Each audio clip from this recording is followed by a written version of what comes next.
স্বাগতম জনাইছো মই দীক্ষিত শৰ্মা আৰু এই মুহূৰ্তৰ এটা গুৰুত্বপূৰ্ণ বাতৰি দিব ওলাইছো বিজেপিৰ কোনে ক'ত আসন লাভ কৰিব এই কথা আজি ঘোষণা কৰা হ'ব নতুন দিল্লীত বিয়লি সংবাদ মেলত কিন্তু আমাৰ হাতত এখন তথ্য আহি পৰিছে এখন তালিকা আহি পৰিছে আৰু সেই তালিকাৰ মতে কোনে ক'ত আসন পাব বিজেপিৰ যি প্ৰাৰ্থিত্ব তালিকা আছে 86 খন আসনত ইতিমধ্যে সুনিশ্চিত কৰা হৈছে আৰু কেইখনমান আসনত সুনিশ্চিত কৰিবলৈ বাকি আছে আৰু দুটা পৰ্যায়ত এই আসনৰ প্ৰাৰ্থীৰ নাম ঘোষণা কৰাৰ সম্ভাৱনা আছে আৰু আজি বিয়লি প্ৰথমখন তালিকা ঘোষণা কৰা হ'ব বিজেপিৰ ৰাষ্ট্ৰীয় কাৰ্যালয়ত নতুন দিল্লীত 92টা সমষ্টিত বিজেপিয়ে প্ৰাৰ্থিত্ব প্ৰদান কৰাৰ সম্ভাৱনা আছে আৰু এজিপিয়ে 26টা সমষ্টিত প্ৰাৰ্থিত্ব প্ৰদান কৰাৰ সম্ভাৱনা আৰু কোনে ক'ত সমষ্টিত টিকেট পাব হে আমি আপোনালোকক জনাব লাইছো হদিয়াত বলিন সেটিয়াৰ নাম আহিছে হদিয়াত মাৰ্ঘেৰিটাত ভাস্কৰ শৰ্মা দুমদুমাত সঞ্জয় কিষাণ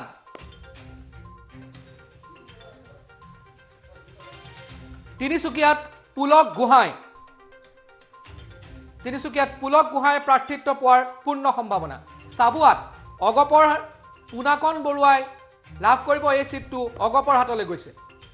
লাহুৱালত বিনোদ হাজৰিকা টিংখাং বিমল বৰা এয়া আমি বিজেপিৰ সম্ভাৱ্য প্ৰাৰ্থীৰ তালিকা আমি আপোনালোকক দি আছো যোৰহাটত হিতেন্দ্ৰনাথ গোস্বামী দুলিয়াজান তেৰছ গোৱালা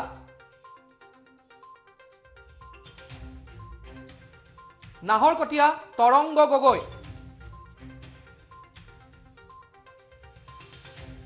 শিৱসাগৰ তপন গগৈ সাংসদ তপন গগৈ শিৱসাগৰৰ প্ৰাৰ্থী হোৱাৰ পূৰ্ণ সম্ভাৱনা আছে সোণাৰীত এতিয়ালৈকে নিশ্চিত হোৱা নাই পৱন বেদিয়া অৰ্থাৎ আৰু অনুপ সিং পুৰোহিতৰ মাজত কোনে লাভ কৰিব সেয়া চৰ্চা চলি আছে তিতাবৰত কৃষ্ণমণি চুতীয়া থাউৰা কুশল দুৱৰী তিয়ক অগপৰ হাতত গৈছে আসনখন শ্যাম কানু মহন্ত অগপৰ প্ৰাৰ্থী মৰিয়নি সাংসদ কামাখ্যা প্ৰসাদ তাছা দেৰগাঁও ভৱেন ভৰালী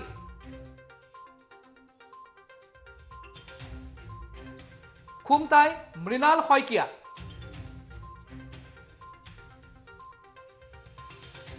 সৰুপথাৰ বিশ্বজিৎ ফুকন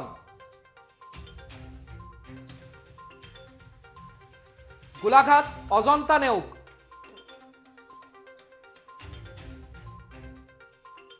বৰহমপুৰ জিতু গোস্বামী বিজেপিৰ হাতত থাকিব এবাৰ বৰহমপুৰ সিট মৰাণ চক্ৰ গগৈ ডিব্ৰুগড় প্ৰশান্ত ফুকন অথবা উজ্জ্বল কাশ্যপ এই মুহূৰ্তলৈকে এই সমষ্টিটো নিৰ্ধাৰণ হোৱা নাই নগাঁৱত বৰ্তমানৰ বিধায়ক ৰূপক শৰ্মা বটদ্ৰৱা আঙুৰলতা ডেকা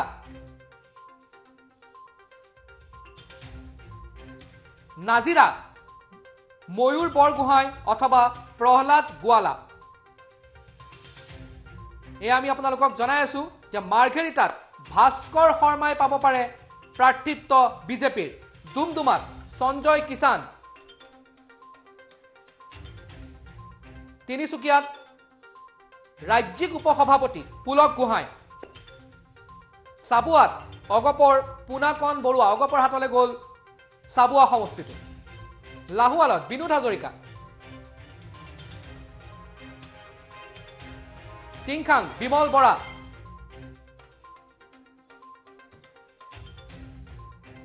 যোৰহাট হিতেন্দ্ৰনাথ গোস্বামী বিধানসভা অধ্যক্ষ দুলিয়াজান তেৰছ গোৱালা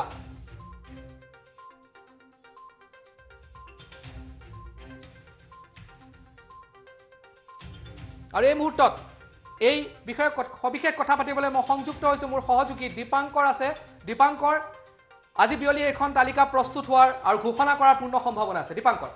হয় নিশ্চিত ইতিমধ্যে যেহেতু প্ৰায় চূড়ান্ত হৈছে ইতিমধ্যে ৮৪খন আসনৰ বাবে ইতিমধ্যে প্ৰাৰ্থী তালিকা প্ৰায় চূড়ান্ত হৈ পৰিছে বিজেপিৰ আৰু আজি বিয়লি ইতিমধ্যে নতুন দিল্লীত সংবাদমেল অনুষ্ঠিত কৰি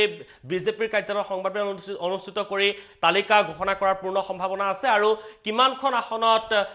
অগপক এৰি দিয়া হ'ব ইউপিপিএলক কিমানখন আসন এৰি দিয়া হ'ব সেয়াও আনুষ্ঠানিকভাৱে জনাব কিন্তু যিমান আমি খবৰ লাভ কৰিছোঁ যে এইবাৰ ৯০তকৈ অধিক আসনত বিজেপিয়ে নিজাববীয়াকৈ প্ৰাৰ্থী থিয় কৰাব আৰু প্ৰায় ২৬খন আসন যোৱা বৰ্ষত দেখিবলৈ পোৱা গৈছিল যোৱাটো নিৰ্বাচনত দেখিবলৈ পোৱা গৈছিল ২৪খন আসন অগপক এৰি দিছিল আৰু এবাৰ ২খন আসন বেছিকৈ এৰি দিয়াৰ সম্ভাৱনা আছে ঠিক তেনেদৰে ইউপিপিএলক ৮খন আসন এৰি দিয়াৰ সম্ভাৱনা আছে আৰু আমি ইতিমধ্যে যি ২৬টা সমষ্টিৰ প্ৰাৰ্থী তালিকা ইতিমধ্যে দেখুৱাইছোঁ প্ৰায় সম্ভাৱ্য প্ৰাৰ্থী এইসকল লোকে প্ৰাৰ্থীত্ব লাভ কৰাৰ পূৰ্ণ সম্ভাৱনা আছে আৰু ইয়াত দেখিবলৈ পোৱা গৈছে যে কেইটামান সমষ্টিত বিজেপিৰ দখলত থকা দুটামান সমষ্টিত অগপক এৰি দিয়া হৈছে ঠিক তেনেদৰে অগপৰ দখলত থকা সমষ্টিও বিজেপিয়ে লৈছে তেনেদৰে দেখিবলৈ পোৱা গৈছে যে ইতিমধ্যে সমষ্টিসমূহ ভাগ বতৰুৱা কৰা হৈছে আৰু প্ৰাৰ্থিত্বৰ ক্ষেত্ৰত দেখিবলৈ পোৱা গৈছে নতুন মুখৰ এবাৰ দিয়া হৈছে বিজেপিৰ প্ৰাৰ্থী তালিকাখনত দেখিবলৈ পোৱা গৈছে যে নতুন মুখে লাভ কৰিছে আৰু আসন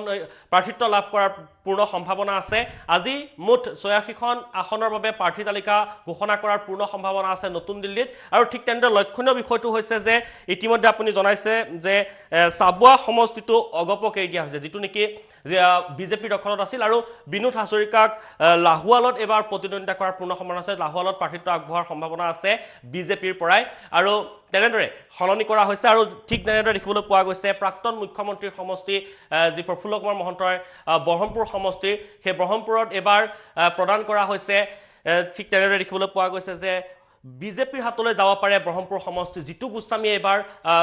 ব্ৰহ্মপুৰ সমষ্টিৰ পৰা প্ৰতিদ্বন্দ্বিতা কৰাৰ পূৰ্ণ সম্ভাৱনা আছে তেনেদৰে বহুকেইটা সমষ্টিত সাল সলনি ঘটোৱা হৈছে প্ৰাৰ্থিত্বৰ ক্ষেত্ৰতো আৰু আজি বিয়লিৰ ভাগত যি প্ৰাৰ্থী তালিকা প্ৰকাশ কৰিব তাত চূড়ান্ত ৰূপ পাব আৰু প্ৰাৰ্থী তালিকাত প্ৰকাশ কৰিব আৰু এয়া এই আমি যি ২৬জন ইতিমধ্যে প্ৰাৰ্থী তালিকা প্ৰকাশ কৰিছোঁ এয়া প্ৰায় চূড়ান্ত হৈ পৰিছে এইকেইজন লোকে প্ৰাৰ্থিত্ব লাভ কৰাৰ পূৰ্ণ সম্ভাৱনা আছে আৰু সেয়া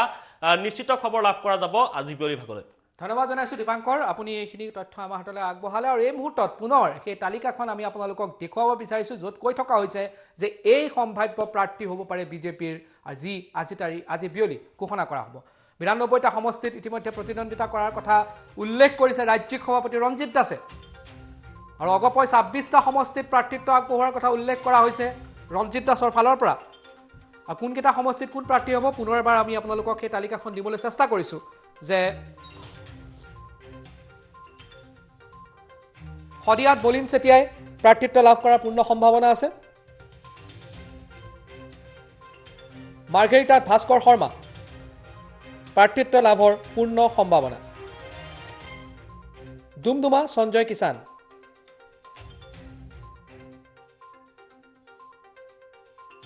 তিনিচুকীয়া পুলক গোহাঁই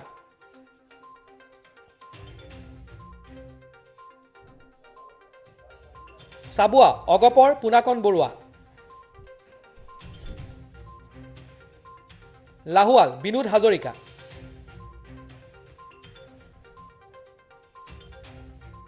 টিংখাং বিমল বৰা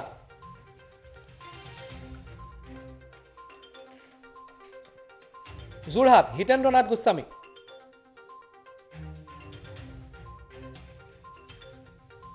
দুলিয়াজান তেৰছ গোৱালা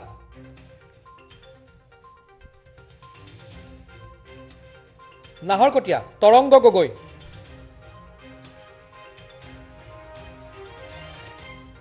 শিৱসাগৰ সাংসদ তপন গগৈ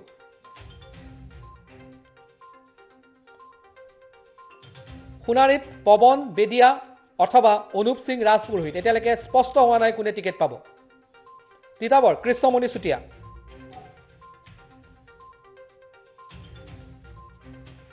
থাউৰা কুশল দুৱৰী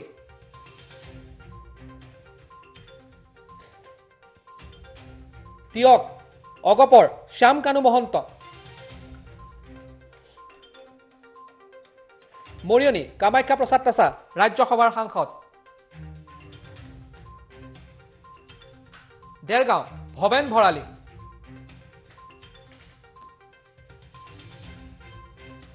খুমটাই মৃণাল শইকীয়া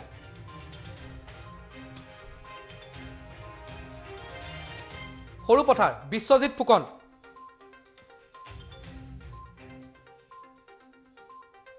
গোলাঘাট অজন্তা নেওগ,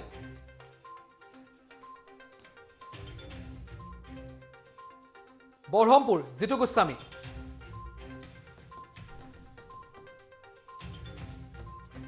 মৰাণ চক্ৰ গগৈ,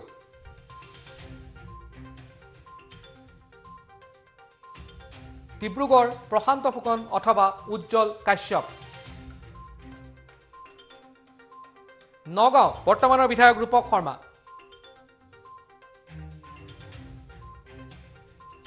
বটদ্ৰৱা আঙুৰলতা ডেকা,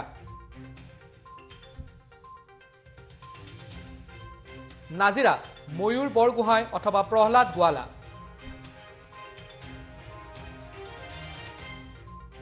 এয়াই